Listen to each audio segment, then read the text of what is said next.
do ex-ministro. Vamos lá, boa noite. Boa noite. Bom, prazer estar com vocês, um privilégio. E estou aqui à inteira disposição para debater os assuntos que vocês julgarem oportunos. Opa. Boa noite, Eduardo. Boa noite. Boa noite. Boa noite, bem-vindo, Zé Eduardo. Boa noite. Você sabe que, Tereza, eu pensei no Zé Eduardo, inclusive conversei com ele no início da tarde, por conta de uma matéria que saiu no Estadão de hoje. Acho que ele caiu, né? O Zé Eduardo. Acho que é melhor esperar ele voltar para ele ouvir o que você vai falar, né? Mas eu acho que é só a câmera mesmo, viu, Só a câmera, né? Joaquim Florestan. Não, então, a matéria diz o seguinte, que uma revisão criminal pode abrir espaço para o Bolsonaro tentar anular a condenação na segunda turma do STF, né?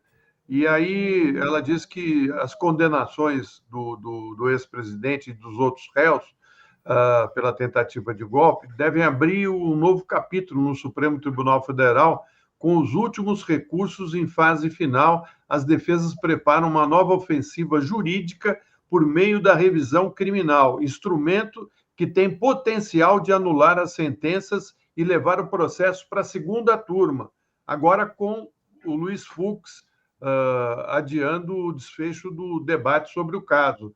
A revisão criminal é um tipo de ação que permite reavaliar uma condenação já transitada e em julgado, né? Ou seja, depois de esgotados todos os recursos.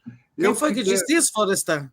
Saiu no jornal O Estado de São Paulo e eu conversei com o Zé Eduardo e ele confirmou que isso é possível, sim, de ocorrer, né? Que eles podem fazer essa jogada, pedir uma revisão criminal, né? Agora, ela é usada em situações excepcionais, quando a defesa apresenta provas novas, demonstra que a sentença se baseou em elementos falsos ou sustenta que a decisão violou a lei ou a própria evidência dos autos. Eu tratei muito desse assunto na época do Mensalão, depois da condenação do Zé Dirceu do Genuíno. Conversei muito com eles, porque eles também investigaram muito isso com seus advogados, e a conclusão é que revisão criminal é algo muito difícil de acontecer. As exigências para que isso tenha bom êxito, uma ação dessa, possível né? Mas parece que os elementos não se apresentavam lá e foi tentada, né? E também não se apresentam agora, porque, sabe, não há falta de provas, não há violação das regras. Chegou o ministro, vamos ouvi-lo. Repete para ele, né, Bolsonaro? Você sabe, lembra daquela conversa que a gente teve, né, ministro? Você lembra da que saiu no Estado de São Paulo? Caiu de novo. Ele tá. Eu acho que é a câmera dele, Florestan. Aí fica desconectando. Bom, o Miola quer dar um pitaco sobre esse assunto? Primeiro que não é um direito automático, né? Ele é condicional a uma série de requisitos, inclusive de demonstração concreta de... chegou o Zé Eduardo. Vamos ver. Pronto, Zé Eduardo. Vamos ver se agora vai. Te segura aqui. Agora vai. Está como aquele velho DKV, né? Ele pegava no tranco, é isso, né? Vocês lembram? Aquele Fusca pé de boi, né? Que coisa de louco. Isso, também. A Sara, que é mais nova, a Sara nem sabe, a Sara vai pensar que nós estamos fazendo... Eu não tenho ideia do que é que vocês estão falando. Vai lá, Florestan. Não, então, ministro, o que você acha dessa possibilidade dessa revisão criminal, né, que o Bolsonaro pode tentar anular, né, e ir para a segunda turma do STF? Você acha que isso é possível?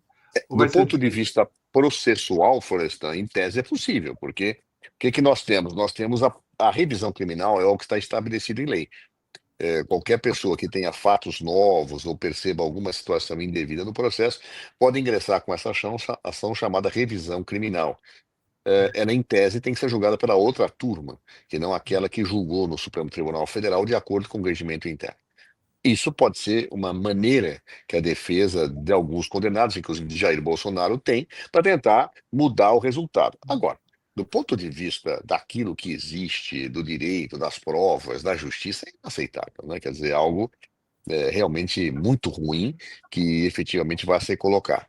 Acho até que poderia ser uma estratégia política, né, na perspectiva de quem quer defender Jair Bolsonaro, prolongar o embate contra o Supremo Tribunal Federal. Ora, se olharmos o direito como ele é friamente, não teria como obter resultado. Ocorre que a turma, agora a turma que julgadora, que poderia ser esse recurso, tem uma nova composição. Um dos membros dessa turma já se posicionou contrariamente ao julgamento condenatório, que foi o ministro Luiz Fux. Então se abre aí uma outra janela de oportunidades, né, que eu sinceramente espero que não venha se consumar para o bem da justiça do Brasil e para a defesa da democracia. Exatamente. Eu pedia só Ministro, para você acertar o óculos, porque está Oi, refletindo eu vou até a tirar, luz. pronto, Isso. pronto, Melhorou já ficou bastante, agora melhor. sim. mas parece que tem uma luz te ofendendo muitos olhos também, se você quiser atenuá-la. Não tem? Peraí, tem, pode ser. Não, se ela estiver te machucando o olho, eu estou sentindo que Não, está. Ah, não, se está não, bem para você. Se está bem para eu- você, para nós já está bem. Tirou o óculos, então tá tirou o bem, reflexo. então, Tá. tá bom.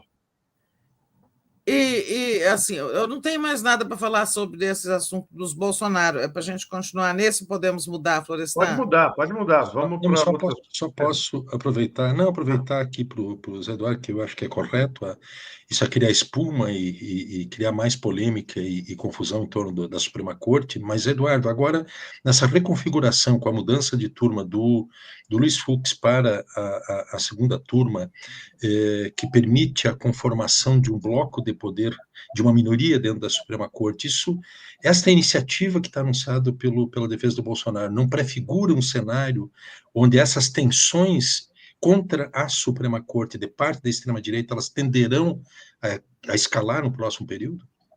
Eu acredito que há uma estratégia permanente da extrema-direita de polarizar com a institucionalidade, particularmente com a Suprema Corte.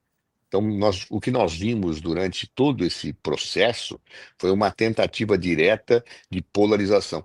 O único momento em que eu vi que houve um refresco para isso foi aquele depoimento do Jair Bolsonaro, em que eu fiquei até espantado com a forma com que ele se colocou, né, de uma forma servil, de uma forma até esquisita, né?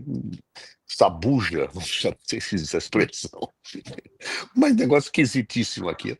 Mas aquilo foi um hiato na estratégia ofensiva relativamente ao Supremo Tribunal Federal, que vai permanecer, porque não há nenhum compromisso com a institucionalidade. A extrema-direita ela defende o autoritarismo, é contra as instituições que garantem o Estado Democrático de Direito. Aliás, foi que sempre defendeu o Jair Bolsonaro, desde que era deputado.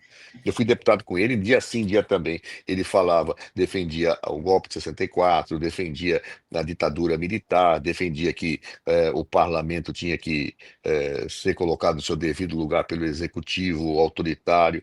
Ou seja, nada de novo no front. O problema é agora esse contorno da segunda turma, ou da turma para a qual vai o ministro Fux, que pode criar uma ambiência para ecoar efetivamente essa situação de ataque.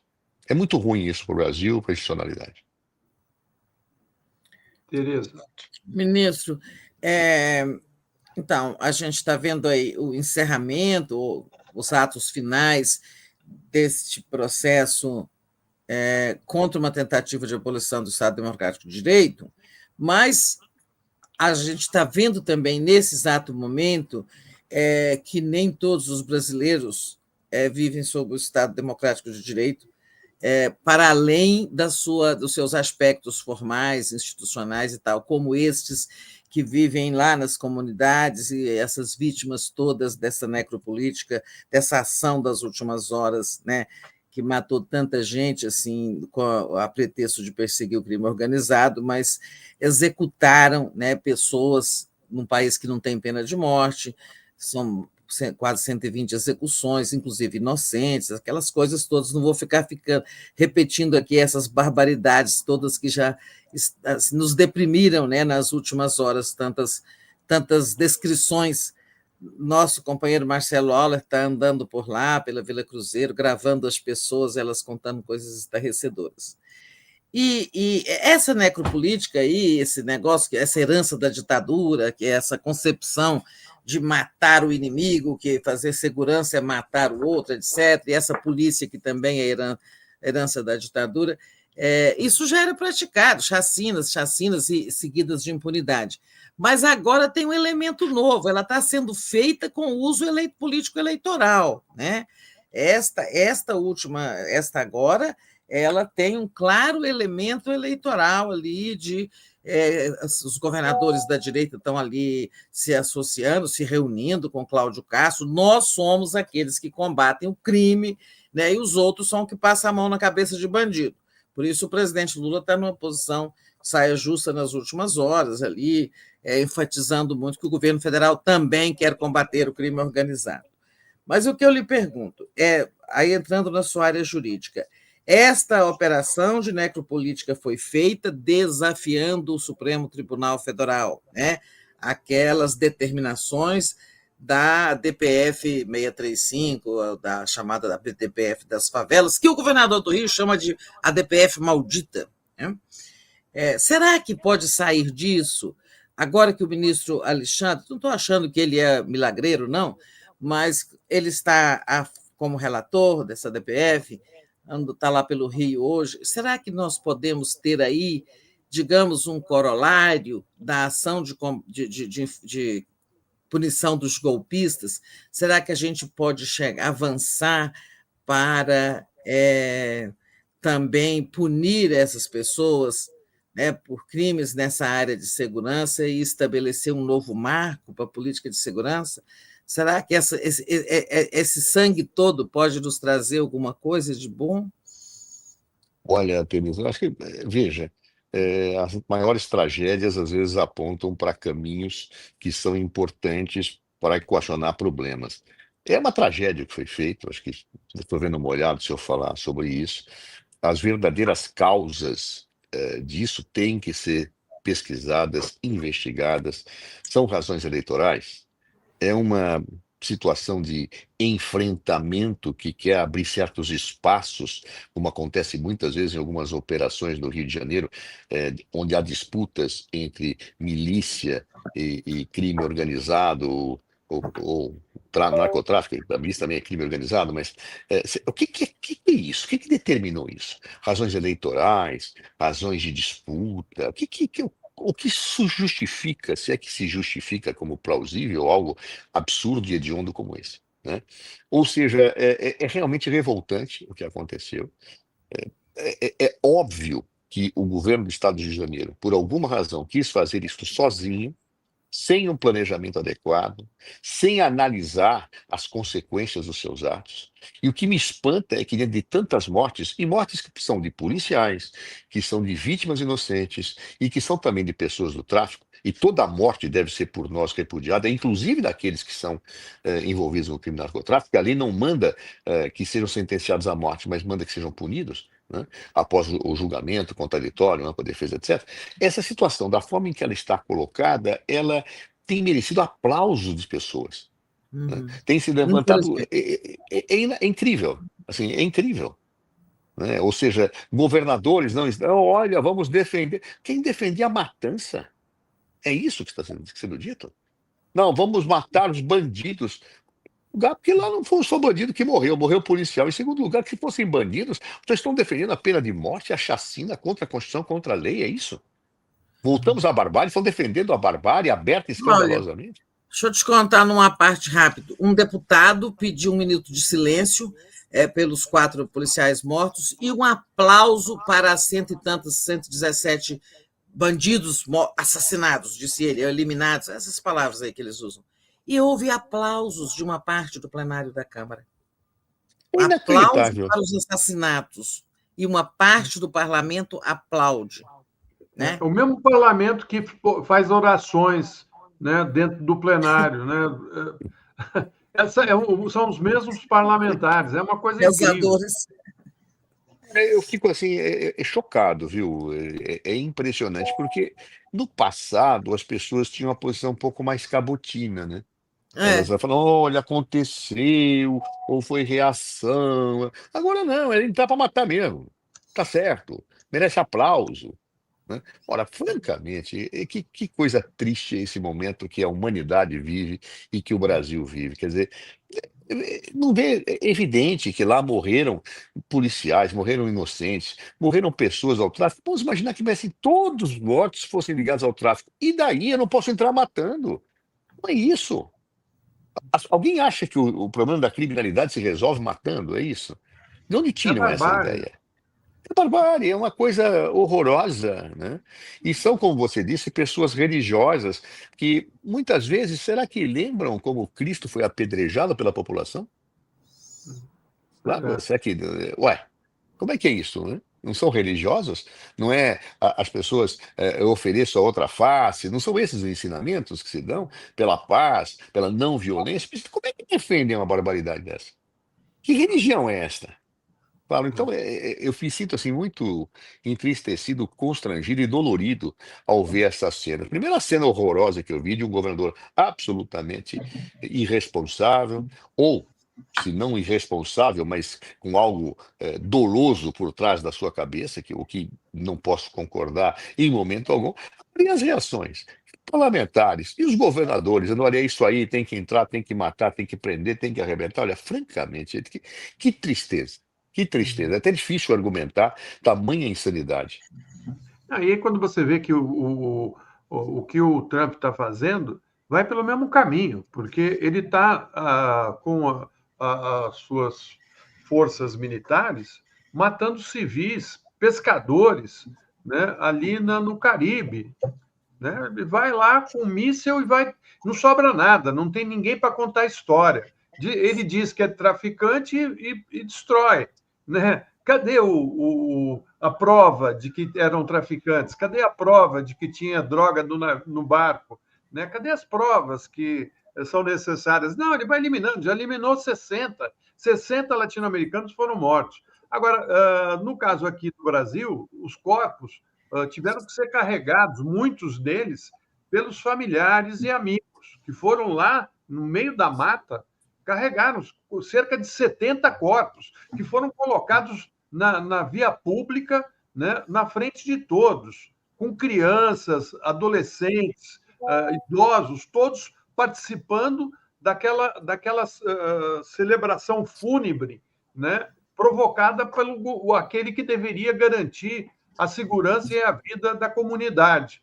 O que a gente fica, e eu estou muito preocupado, é saber se o Instituto Médico Legal do Rio de Janeiro vai liberar o acesso dessas perícias, porque através da perícia, né, do Instituto Médico Legal, que a gente vai saber como cada uma dessas pessoas morreu. Né? E dizem que boa parte delas foi execução, tiro na cabeça, né? Ou seja, sem direito de defesa. Eu queria saber de você se você acredita que, nesse momento, o Ministério Público vai conseguir, porque ele deu 48 horas para o Instituto Médico Legal do Rio passar as informações para serem analisadas, ou você acha que o governo federal teria alguma condição de fazer uma perícia à parte? Não há como fazer isso sempre, porque, na verdade, nós estamos em âmbito estadual. Eu não tenho a competência federal, pelo menos até o momento, verificada, a não ser que nós tivéssemos um deslocamento pela federalização dessa situação, que é algo Mas que a tem que ser pensado. Defensoria Pública está pedindo uma perícia paralela. Exato. E ela pode, não pode? Pode, a Defensoria Pública pode, ela tem que pedir, tá? A Defensoria está tendo um papel muito importante nesse caso. Ela, nos primeiros momentos, soltou uma nota, e esse é o seu papel mesmo. O Defensor Público tem que fazer isso. Agora, espero que o Ministério Público também cumpra o seu papel. Claro, porque, né, não pode o fiscal da lei, né, como se chama, aquele que atua pelo Ministério Público, simplesmente deixar ela ser totalmente arrebentada dessa forma. Então, vamos aguardar. Eu acho que cabe à sociedade disputar essa situação do ponto de vista da defesa do humanismo, mostrar àqueles que estão aplaudindo a barbárie que estão incentivando, tivéssemos nós instituições independentes e sérias, seria caso de impeachment do governador na Assembleia Legislativa. É evidente que é um caso de impeachment. Claro, ou seja, alguém quer algo mais grave do que isso, para que possa ter um impeachment, alguém fazer uma operação sem planejamento adequado, colocando em risco a vida de pessoas, paralisando serviços públicos, tendo uma matança de uma forma absolutamente equivocada, quando o Rio de Janeiro já tinha expertise de situações diferentes. Vamos lembrar, desobedecendo o Supremo, né? As recomendações. Exatamente, bem lembrado, Tereza, desobedecendo o Supremo. Quando existia uma expertise, vamos lembrar como é que foi as UPPs. As UPPs que acabaram não tendo um bom resultado, porque o governo do Rio não cumpriu a cartilha que deveria cumprir, com a implantação de equipamentos sociais e outras coisas mais que estavam previstas, mas no primeiro momento foi muito bem sucedido, que é quando, num planejamento cuidadoso entre o governo do Estado do Rio, as forças federais, foi feita uma desocupação de áreas que eram ocupadas pelas organizações criminosas, sem que nenhum tiro tivesse sido dado. Por que aquilo era possível e agora não é mais? Você desaprendeu a fazer as coisas?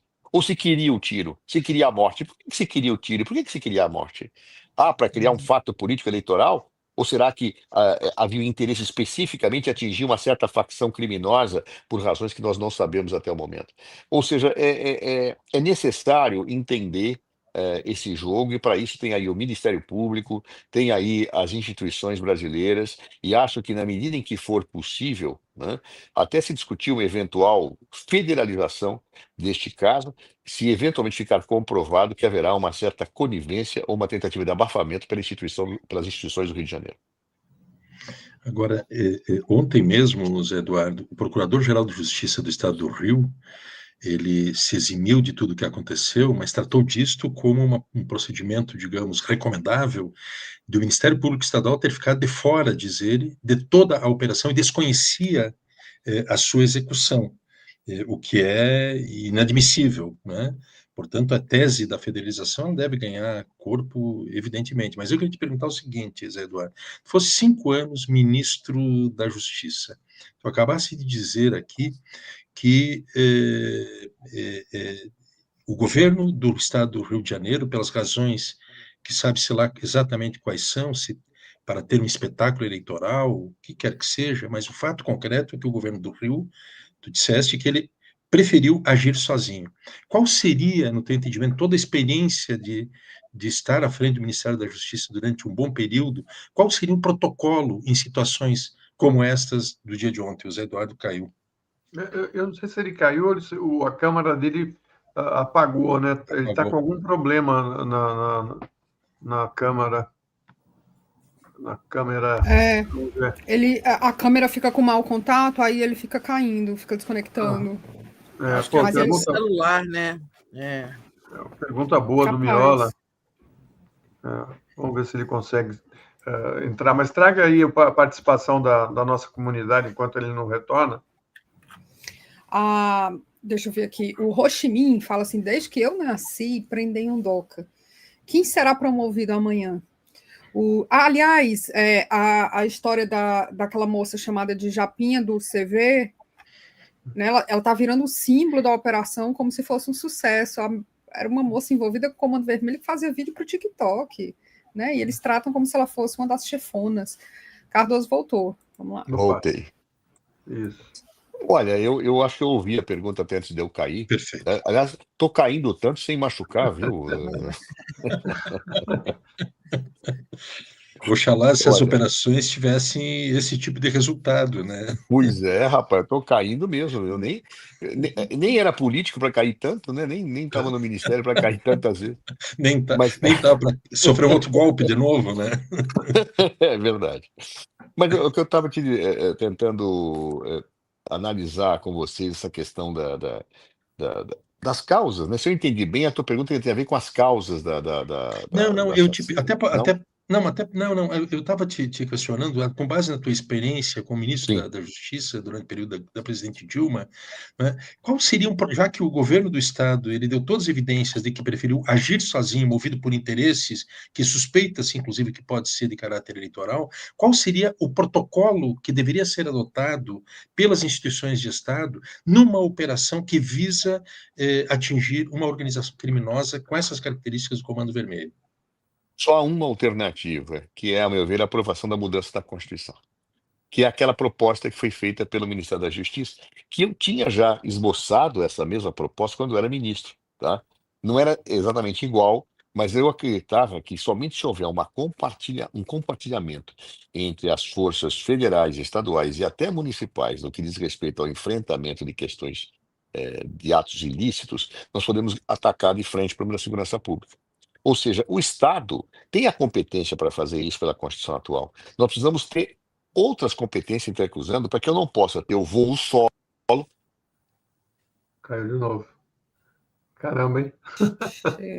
Ele Mas eu até não entendi, porque ele está dizendo assim, essa parceria aí, esse entrosamento, a integração entre forças federais e estaduais, ele está dizendo que isso já é possível. Se já fosse possível, o governo não estava fazendo a PEC da segurança, que permite exatamente isso. Né? Oscilação aqui. Embora o Tarso, quando ministro... Vai, Eduardo. Eu estava dizendo com oscilação.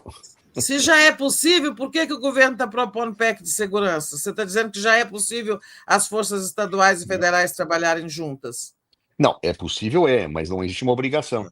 Se não tiver a Constituição dando uma afirmação desse dever de integração, aí não acontece. Eu vou dar um exemplo, Tereza, que eu acho muito importante. Quando nós tivemos a Copa do Mundo, eu era ministro na época, e muita gente dizia que a Copa do Mundo seria fadada a um insucesso absoluto por causa do problema da segurança pública. E depois, quando terminou a Copa, o item mais bem avaliado foi segurança pública. Qual foi a mágica? Nenhuma. Na verdade, nós conseguimos fazer um acordo entre todos os entes federativos, todos os órgãos que efetivamente iam participar da Copa, e montamos centros de comando e operação integrados, participativos, em que todos nós tínhamos um planejamento comum, uma estratégia comum. O resultado foi excelente, claro. Então, aquela experiência nos mostrava, foi por isso que na época, inclusive, eu cheguei a propor a mudança da Constituição, que mostrava que nós tínhamos que ter um dever de integração afirmado na Constituição. Eu não posso deixar o Estado sozinho, seja para o bem ou seja para o mal, no cuidado da segurança pública. Tem que ser efetivamente haver uma integração, uma união concorrencial, digamos assim, concorrente entre os entes da federação. E somente com a mudança da Constituição eu faço isso, porque na Copa do Mundo havia interesses convergentes, todos achavam que tinham que estar juntos. Mas hoje eu tenho a disputa política, o governador quer se reeleger, o outro quer fazer alguma outra coisa diferente. Não pode, quer dizer, nós temos que ter um dever de Estado institucional para estarmos com todos compartilhando as competências em segurança pública.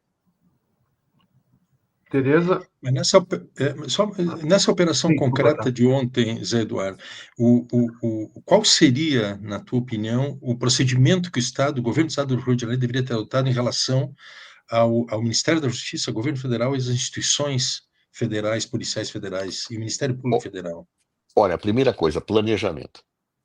Eu tenho informações, eu quero fazer uma estratégia para ocupar um espaço territorial, perfeito. Vamos fazer um planejamento de como eu vou fazer isso, evitando-se violência, evitando-se perda de vidas, evitando pessoas feridas. De que forma eu posso fazer isso? Bom, o governo do Estado não tem condições de tocar sozinho esse tipo de coisa, não tem. Então ele tem duas alternativas. Ou ele senta junto com o governo federal e faz um planejamento pedindo a colaboração da Polícia Federal, da Força Nacional de Segurança para fazerem em conjunto, ou então, reconhecendo-se absolutamente incapacitado nem com este tipo de apoio a desenvolver a operação, ele pede aquilo que nós chamamos de garantia de lei e ordem. A garantia de lei e ordem está prevista na Constituição e ela implica em que o governador reconheça que não tem condições de sozinho desenvolver uma certa atividade no plano da segurança pública, submete ao presidente da República, o presidente da República defere e aí ocorre uma situação. Como o Exército vai participar com seus blindados, com seus equipamentos, quem tem que comandar é o Exército. O governador perde o poder de comando quando tem a GLO. Eu acho que o governador não quis fazer nenhuma coisa nem outra. Ele quis fazer a coisa sozinho, não pediu o GLO, avaliando que ele podia fazer sozinho, porque não queria perder o comando, ele queria os louros daquela situação. Ao tentar compartilhar o plano com a Polícia Federal, um plano já feito, a Polícia Federal falou negativo, isso aqui eu não vou participar disso aqui não, isso aqui não tem pé nem cabeça. E o resultado foi que ele falou, eu vou fazer sozinho. Claro, é isto. Agora, por que ele quis fazer sozinho? Então, isso cabe à investigação. Se ele sabia que não tinha condições de fazer, se estava dado que era óbvio que uma operação daquele tipo ia gerar consequências gravíssimas, o plano das mortes, da paralisação dos serviços públicos, das consequências para o Rio de Janeiro, por que fez? Essa pergunta tem que ser feita de maneira racional e equilibrada. Agora, me diga uma coisa, aquelas famílias que perderam um parente sem nenhum motivo, né? Ou seja, o jovem foi morto por ser negro, pobre, por estar ali na frente, ou seja, alguns casos devem ter ocorrido, né? Essas famílias podem entrar na justiça de que maneira o governador seria responsabilizado nesse caso da polícia dele ter matado inocentes? Caiu de novo. Ele coça. Voltou. Escutou, ministro?